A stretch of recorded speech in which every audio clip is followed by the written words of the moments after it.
iyadoo maanta lagu jiro maalintii shanaad ee xisbiga mucaaradka wadaniga u lahaa tartanka isku soo baxyada ololaha doorashooyinka Soomaaliland ee guud ahaanba magaalooyinka iyo degmooyinka dalka Soomaaliland ka kooban yahay ayaa xisbiga mucaaradka wadani maanta waxa uu bedelay inuu xafiisyo cusub gudaha magaalada Boorama ka furto sidoo kalena uu la wareego xafiisyo hore looga taageeri jiray xisbiga talada dalka iyo kulmiye oo haatan dadkii mas'uuliyadda xafiisyadaasi ahayn jiray iyo taageerayaashiiba ay xisbiga mucaaradka wadani taageero mug iyo miisaan la u muujiyeen xafiisyadiina ay ku wareejiyeen xisbiga isbedel doonka ee wadani ururka Boorama Brothers oo xisbiga kulmiye ka tirsaneen waxaan maanta bisha 4 waxaan isla garanay in aanu xisbigii kulmiye ka tanaasulno kuna biirno xisbiga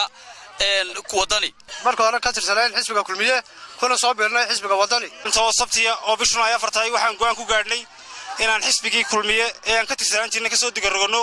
oo ni soo digarogno xisbiga wadani anigoo marinaya astaantii xisbiga wadani qorgaabo dhan waxaan u diyaarnahay inaan mug iyo miisaanba siino wadani waxana nahay wadani mas'uuliyiinta heer gobol heer degmo iyo guud ahaanba madaxda kaambiinka ee kala duwan ee xisbiga mucaaradka wadani oo maanta xafiisyadaasi la wareegay qaar kalena xadhiga ka jaray oo afarta xaafadood ee magaalada Boorama ka kooban tahay gudaheega xafiisyo ka furay ayaa madalihii kala duwanaa ee xafiisyadaasi ku yaaleen waxa ay ka jeediyeen hadaladan markii Boorama Brothers weeyaan wuxuu ka tirsanaa markii hore xisbiga kulmiye ka tirsanaa inamada adarkaysaani waxa ay si nadiif ah isaga saareen garamaanta xisbiga kulmiye iyagoo la bistay garamaanta xisbiga isbedel doonka ee wadani waana kuwa garamaantoodii aanu gacanta ku hayno waa xafiiskii saddexaad ee saaka sidaas oo kale u siibay garamaanta 7 sanadood buu xisbiga kulmiye xilka hayay waxaad hore uga weydeen maanta minad ka heshaan ma u malaynaysaa halkuu dadkeenii Boorama yaalay kala maraya qabiil buu kala maraya eexu kala maraya kala qaad buu kala maraya kala faquuq buu kala maraya maanta waxay ku soo jeesteen inay guryihii dariska isku ahaa dagaal isaga hor keenaan waxaase maanta ka reeyay dalinta maanta halka isugu timiday ee iyagoon dustus la sameeynin iyagoon la xudxudanin iyagoon hoosta loo marin gartay inay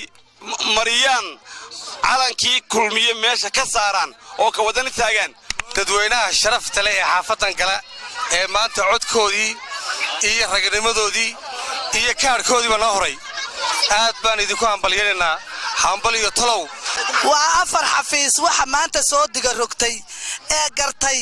aayahooda iyo mustaqbalkooda iyo dantooda halka ay ku jirto aad iyo aad baad u mahadsantihiin waxa la yiraahdaa hafaane fagal dameer fardaha ma la borotama harcad baa laga tagay harcad dhammaantii waxay leeyahay waxay noo balana maalinta 13 bisha inaad fartiina ugu artaan shacabka waa Axmed Orid magaalada Boorama.